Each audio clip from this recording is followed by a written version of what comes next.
Hello students. बच्चों, आज के टॉपिक में हम आपके लिए लेके आ रहे हैं संकुल। हम 3D की तुलना 4D व 5D श्रेणी के तत्वों से कर रहे हैं स्टूडेंट्स, जिसमें हम दो टॉपिकों के बारे में आपसे चर्चा कर चुके हैं। आज हम तीसरे टॉपिक से संबंधित चर्चा करेंगे, संकुल यौगिकों से संबंधित।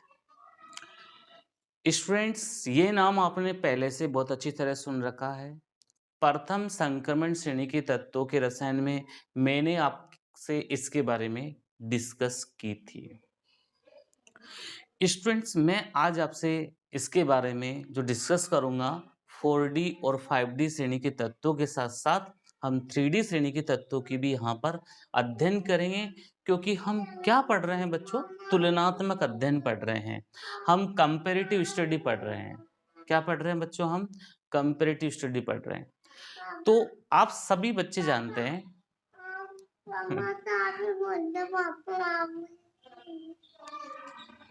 तो स्टूडेंट्स, देखिए, मैंने अभी ज़्यादा नहीं पढ़ा, स्टार्ट किया है अभी पढ़ाना। तो बच्चों, मैं आपको बता रहा हूं कि प्रथम संक्रमण श्रेणी के तत्व हो चाहे द्वितीय या तृतीय संक्रमण श्रेणी के तत्व हो, दोनों में ही उपसह संयोजन संख्या 6 वाले यौगिक कॉमन होते हैं। उपसह संयोजन संख्या 6 वाले यौगिक क्या होते हैं बच्चों? कॉमन होते हैं। लेकिन अगर हम उपसह संयोजन संख्या 4 की बात करें तो इसकी दो तरह की ज्यामिति बनती थी। एक चतुष्फल की ज्यामिति बनती है और एक बनती है वर्ग समतलीय ज्यामिति। लेकिन इस प्रकार के संकुल संक्रमण तत्वों में कम बनते हैं। उपसह संयोजन संख्या 7 व 8 के यौगिक तो हमने अभी तक चर्चा में नहीं लिए, लेकिन द्वितीय और तृतीय संक्रमण श्रेणी के प्रारंभिक तत्व इस प्रकार की उपसंयोजन संख्या दर्शाते हैं बच्चों। आगे बात समझ में आपको? तो बेसिकली हम यहाँ पर स्टडी केवल ये करेंगे कि कोऑर्डिनेशन नंबर 4 और 6, क्योंकि प्रथम संक्रमण श्रेणी के तत्व भी कोऑर्डिनेशन नंबर 6 दर्शाते हैं और 4 दर्शाते हैं। तो बच्चों 7 और 8 भी ये दर्शाएंगे। एक मिनट बच्चों, में आया।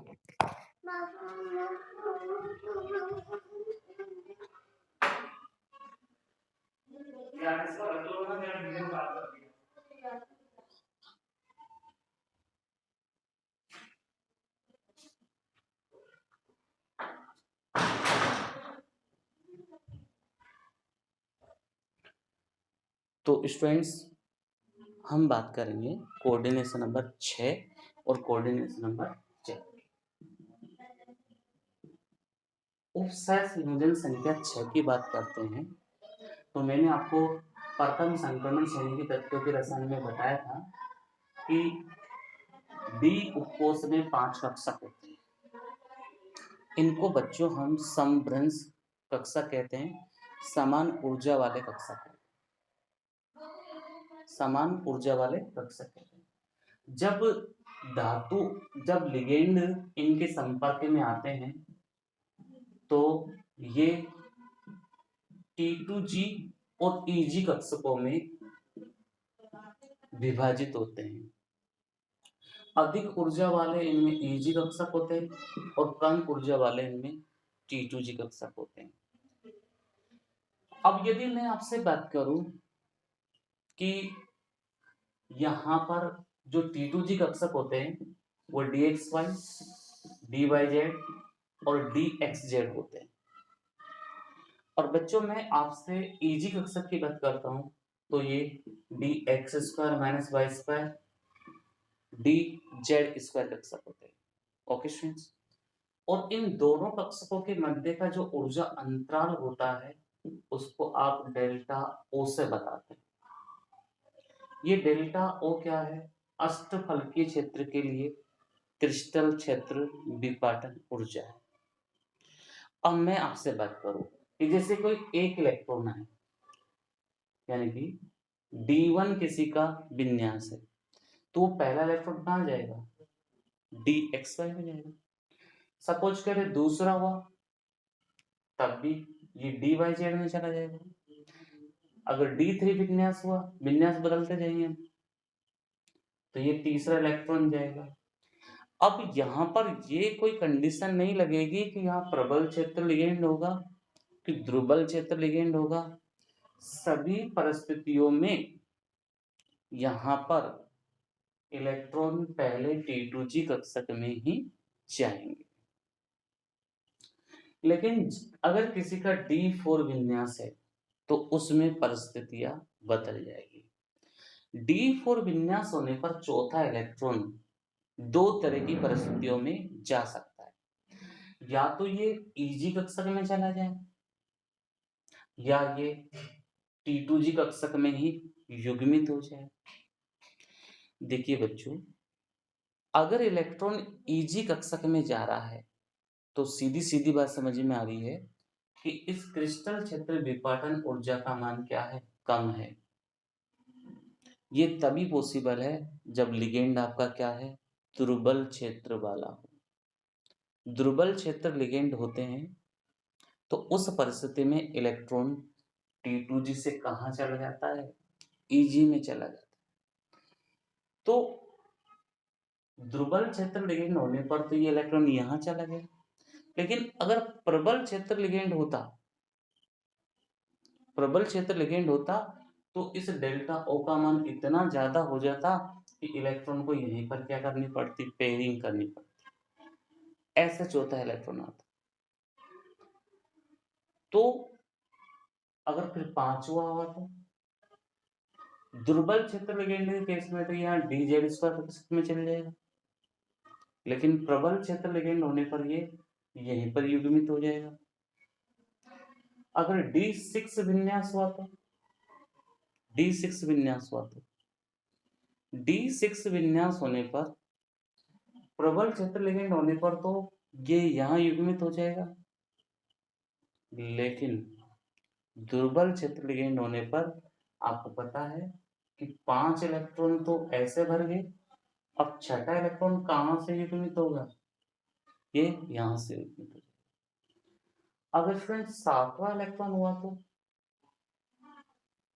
सातवां इलेक्ट्रॉन हुआ तो दुर्बल क्षेत्र में तो 3 तो 5 तो ऐसे भरेगी, छठा ये भर गया, सातवां ये भर गया। लेकिन प्रबल क्षेत्र में क्या होते हैं, 6 तो यहाँ भर दिए जाते हैं T2G में और सातवां कहाँ भरते हैं, ऊपर भरते हैं। ये परिस्थिति प्रबल क्षेत्र लिगेंड के लिए हो जाती है। अब D8 विन्यास हुआ तो D8 विन्यास में क्या होगा, अगर दुर्बल क्षेत्र होता है तो देखो आप 5 तो ही भर दिए, छठा, सातवां, आठवां, ये दुर्बल क्षेत्र की परिस्थिति में। प्रबल क्षेत्र में क्या होता है, 6 तो ऐसे भरते ही हैं शुरुआत में, सातवां और आठवां, मतलब फिर वापस से D8, D9 और D10, दुर्बल क्षेत्र हो चाहे प्रबल क्षेत्र हो, दोनों परिस्थितियों में बच्चों क्या हो जाएंगे, एक जैसी व्यवस्था यहां देखने को मिलेगी। ओके स्टूडेंट्स, तो ये बात तो हम किसके लिए कर रहे हैं, अष्टफलकीय संकुलों के लिए, चाहे वो 3D का हो, चाहे वो 4D का हो, चाहे वो 5D श्रेणी का कोई भी संकुल बने।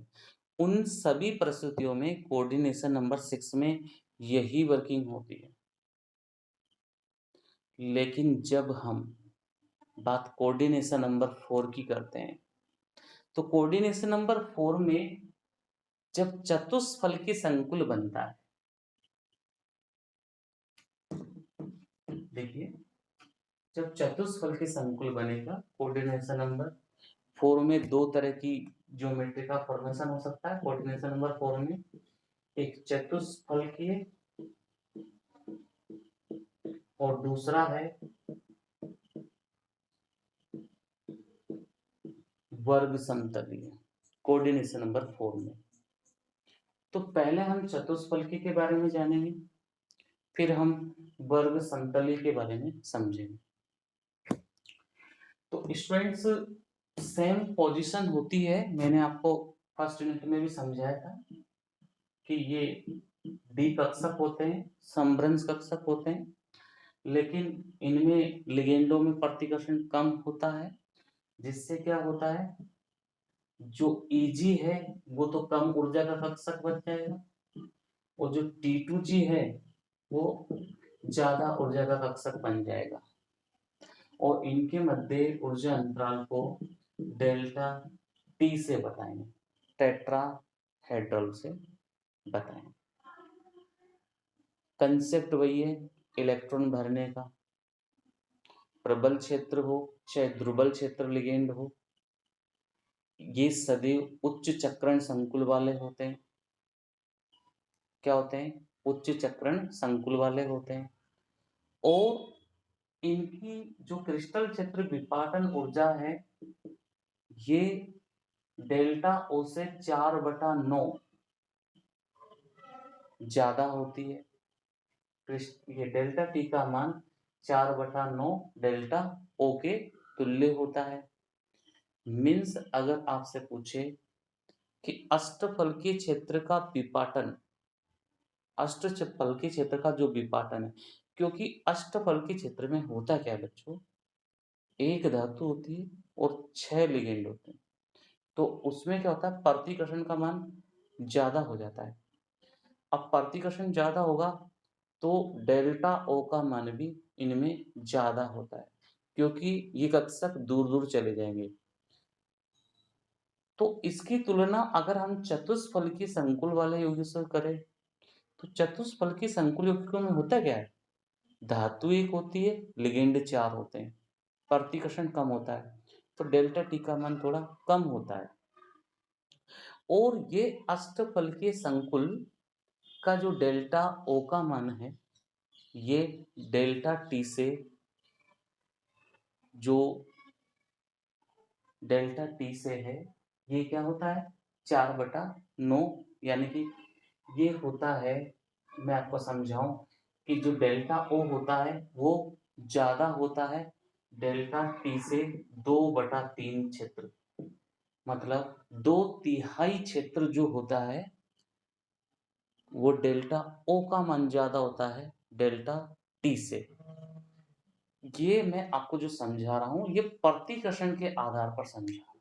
किसके आधार पर समझा रहा हूं? प्रतिकर्षण के आधार पर समझा रहा हूं।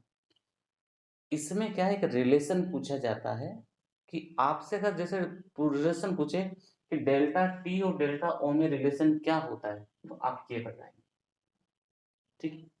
लेकिन आपसे पूछे कि अष्टफलकीय संकुल के लिए जो डेल्टा ओ का मान होता है वो डेल्टा टी के मान से कितना ज्यादा होता है, तो उसका 2/3 ज्यादा होता है। कितना क्षेत्रफल ज्यादा होता है? 2/3 क्षेत्रफल ज्यादा होता है। लेकिन अब इसका जस्ट हम अपोजिट कर देंगे, तो आप यहाँ 2/3 को किस तरीके से मेंशन कर देते हैं, डेल्टा टी और डेल्टा ओ के रिलेशन में। लेकिन स्टूडेंट्स ये तो क्या है, प्रथम संक्रमण श्रेणी के तत्व हो चाहे द्वितीय और तृतीय संक्रमण श्रेणी के तत्व हो, दोनों में ही ये घटना समान है, कोऑर्डिनेशन नंबर 4 और कोऑर्डिनेशन नंबर 6 में। लेकिन जो अब मैं आपको बताने जा रहा हूं वर्ग समतलीय में, वर्ग समतलीय में कहानी बिल्कुल अलग होती है।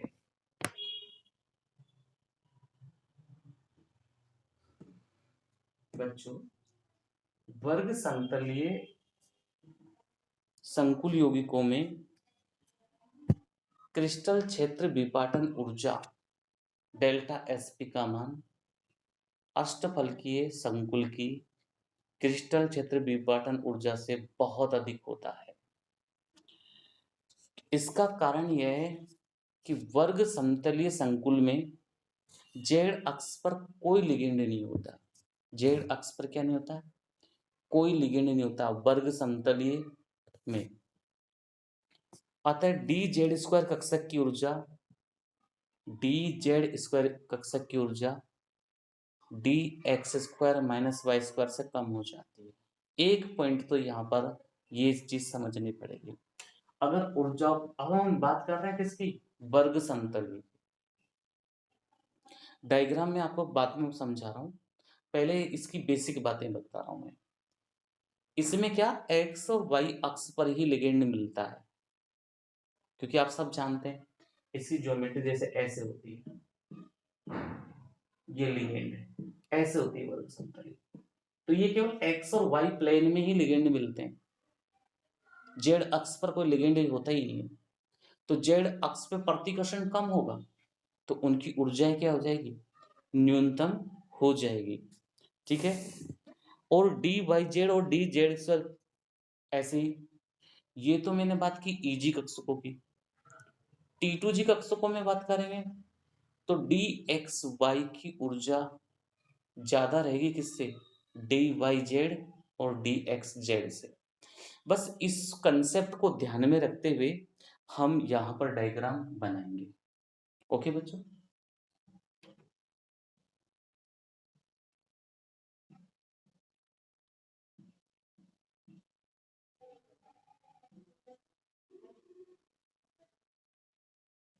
ये डी कक्षक है।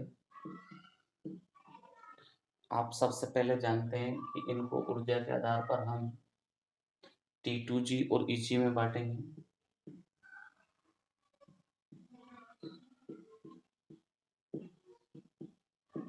ये चतुष्फलकी के समान नहीं रहता है, एक बात तो ये, तुलना हम इससे करेंगे अष्टफलकी संकुल से करेंगे। ये EG कक्षक हो जाएगा। आप सब जानते हैं d x y d y z d x z d x square minus Y square d z square. अब इनकी भी स्प्लिटिंग हो जाएगी। यहाँ पर सबसे ज्यादा ऊर्जा का तो चला जाएगा d x square minus Y square, क्योंकि इसमें जेड अक्ष नहीं है।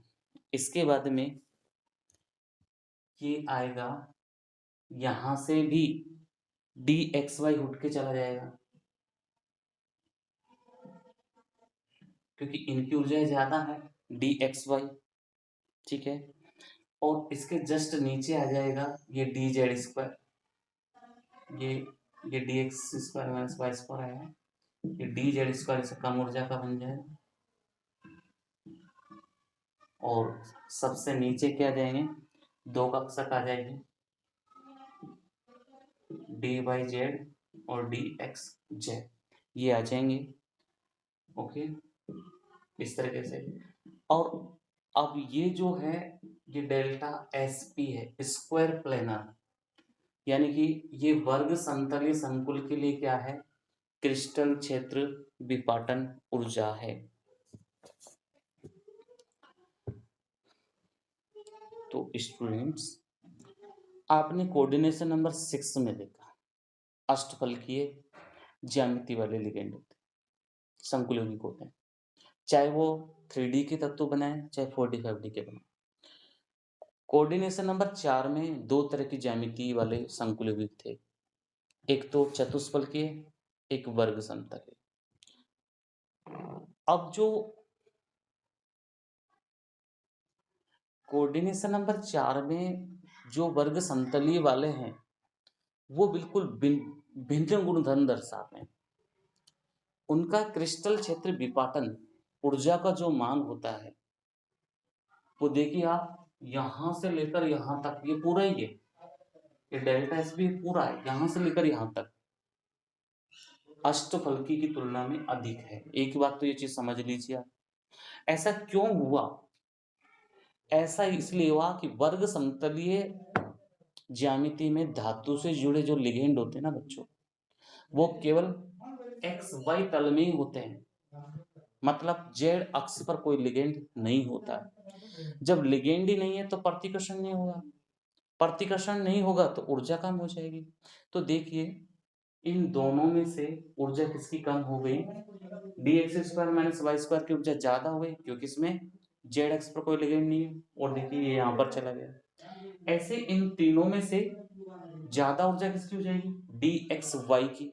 क्यों होगी डी एक्स वाई की, क्योंकि इसमें क्या है, जेड अक्ष पर कोई लिगेंड नहीं है। तो पहली बार आपको यहाँ पर वर्ग समतलीय संकुल यौगिकों में किस तरीके से इलेक्ट्रॉन और कक्षकों की वितरण व्यवस्था होती है, उसका मैंने आपको यहाँ अणुकक्षक चित्र बना के बताया। तो हमको कोऑर्डिनेशन नंबर 6, कोऑर्डिनेशन नंबर 4 इनके यौगिकों से संबंधित बात कर। ओके बच्चों, इसके बाद में हम इन संकुल यौगिकों को सबको जोड़ेंगे CFSE। कैसे जोड़ देंगे? CFSE, crystal field stabilisation energy, इससे हम जोड़ देंगे। इसके बाद में इस CFSE का मान किन किन कारकों से प्रभावित होगा, इसको भी हम कनेक्ट कर सकते हैं। यानी कि हम अपने टॉपिक को कितना बड़ा लिखे, ये क्वेश्चन के वेटेज पर डिपेंड करता है।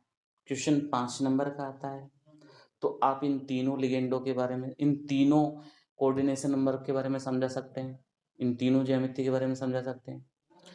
यदि क्वेश्चन 10 नंबर में पूछ लिया जाए तो उसमें आपको क्या क्या ऐड करना है, CFSE के मान निकालना बताना है, CFSE के मान को कौन कौन से कारक प्रभावित करते हैं वो बताना है।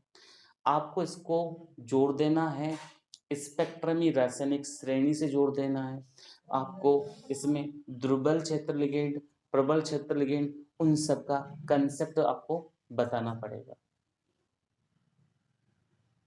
ओके स्टूडेंट्स, तो ये अपना टॉपिक होता है संकुल।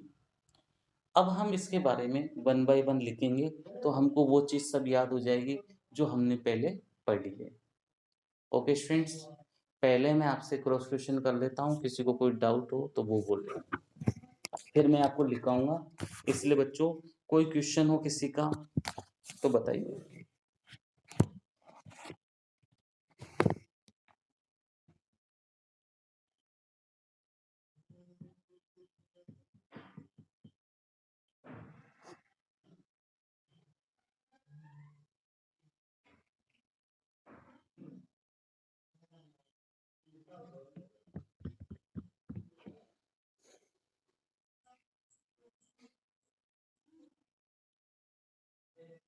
नो, चलिए तो स्टार्ट कर रहे बच्चों लिखना।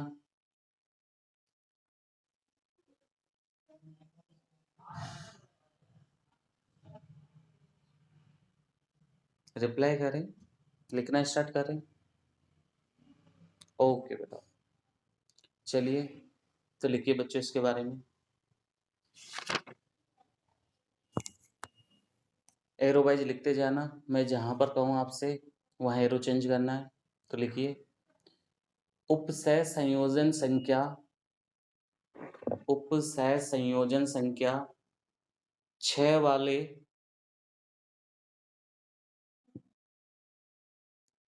अष्टफलकीय संकुल तो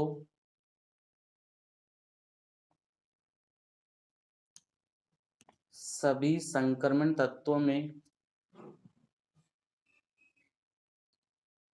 सामान्य होते हैं, सामान्य होते हैं, किंतु उपसय संयोजन संख्या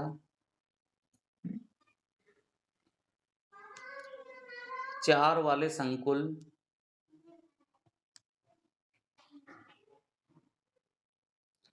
उपसय, रिपीट कर रहा हूं मैं वापस से, उपसय संयोजन संख्या 6 वाले अष्टफलकीय संकुल तो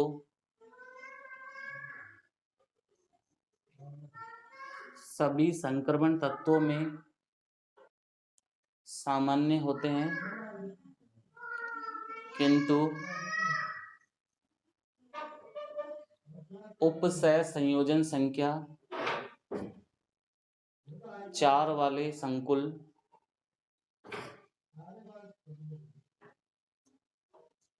संक्रमण तत्वों में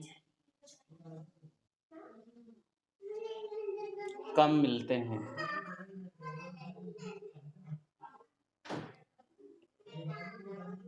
लेकिन उपसय संयोजन संख्या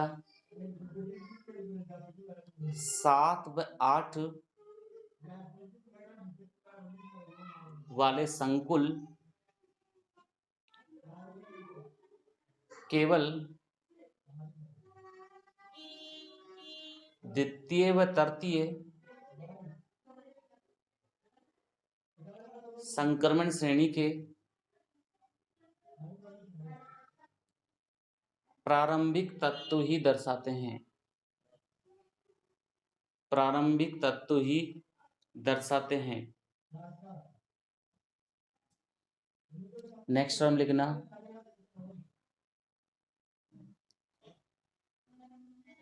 क्रिस्टल क्षेत्र सिद्धांत के आधार पर क्रिस्टल क्षेत्र सिद्धांत के आधार पर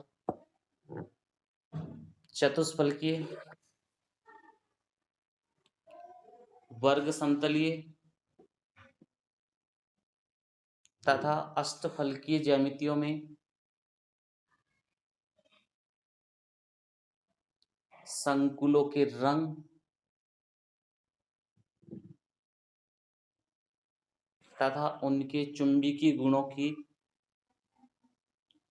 व्याख्या की जा सकती है। चुंबकीय गुणों की व्याख्या की जा सकती है।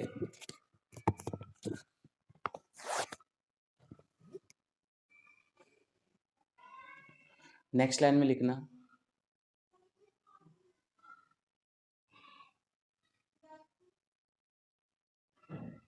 रिपीट करूं? चलिए एक बार और रिपीट कर रहा हूं मैं इसको, जो बोला मैंने। क्रिस्टल क्षेत्र सिद्धांत के आधार पर चतुष्फलकीय, वर्ग समतलीय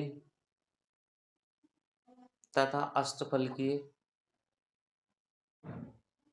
ज्यामिति में संकुलों के रंग तथा उनके चुंबकीय गुणों की व्याख्या की जा सकती है।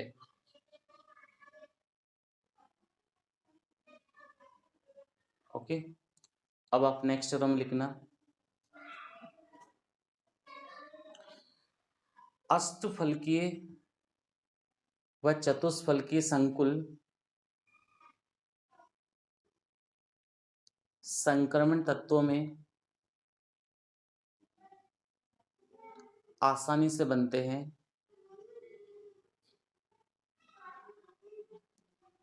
लेकिन वर्ग समतलीय संकुलों का निर्माण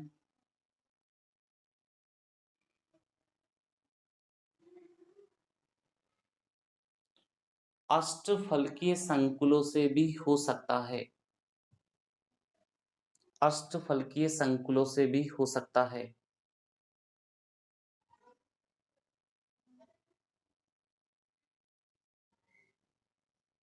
जैसे D8 विन्यास वाले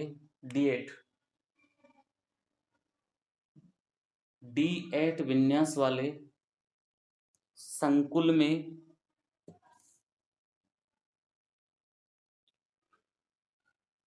लिगेंड चाहे प्रबल हो या दुर्बल हो,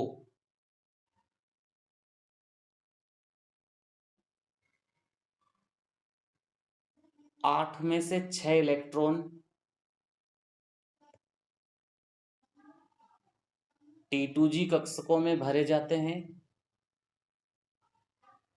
8 में से 6 इलेक्ट्रॉन T2G कक्षकों में भरे जाते हैं,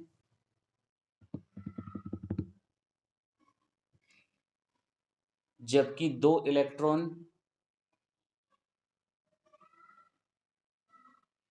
EG कक्षकों में भरे जाते हैं। EG कक्षकों में भरे जाते हैं।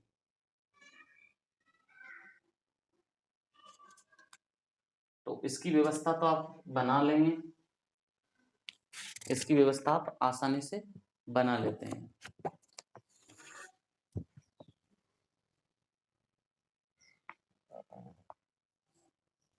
अब यहां पर बात ये आ रही है कि D8 विन्यास है, तो अगर हम इसका डायग्राम बनाएंगे तो D8 का डायग्राम आसानी से बनेगा। 1 2 3 4 5 6 7 8 इलेक्ट्रॉन है, ठीक है। T2G में 6 इलेक्ट्रॉन। अब लिगेंड चाहे दुर्बल हो चाहे प्रबल हो, इस तरीके की व्यवस्था हो गई, ठीक है। T2G में कितने हैं? 6 इलेक्ट्रॉन है। EG में कितने? 2 इलेक्ट्रॉन है। अब ये कंडीशन हमने कब कही? चाहे लिगेंड दुर्बल हो चाहे प्रबल हो। लेकिन दो एग्जाम्पल ऐसे हैं जिसमें दुर्बल क्षेत्र लिगेंड होने पर जो T2G के 2 कक्षक होते हैं वो ऊर्जा के आधार पर बट जाएंगे। उस डायग्राम को अपन थोड़ा बाद में बनाएंगे। जो मैंने लैंग्वेज लिखाई है उसके अनुसार ये डायग्राम है अभी। तो पहले आप इस डायग्राम को बनाएं।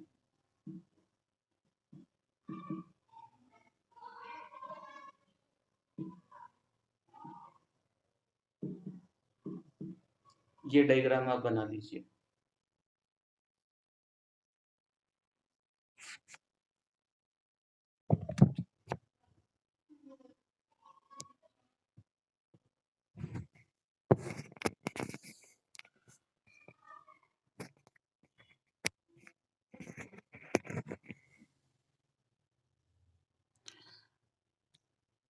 बच्चों इसके बाद में आपको मैं कल पढ़ाऊंगा। अभी मुझे कहीं जाना है इस वजह से। ठीक है स्टूडेंट्स, ओके।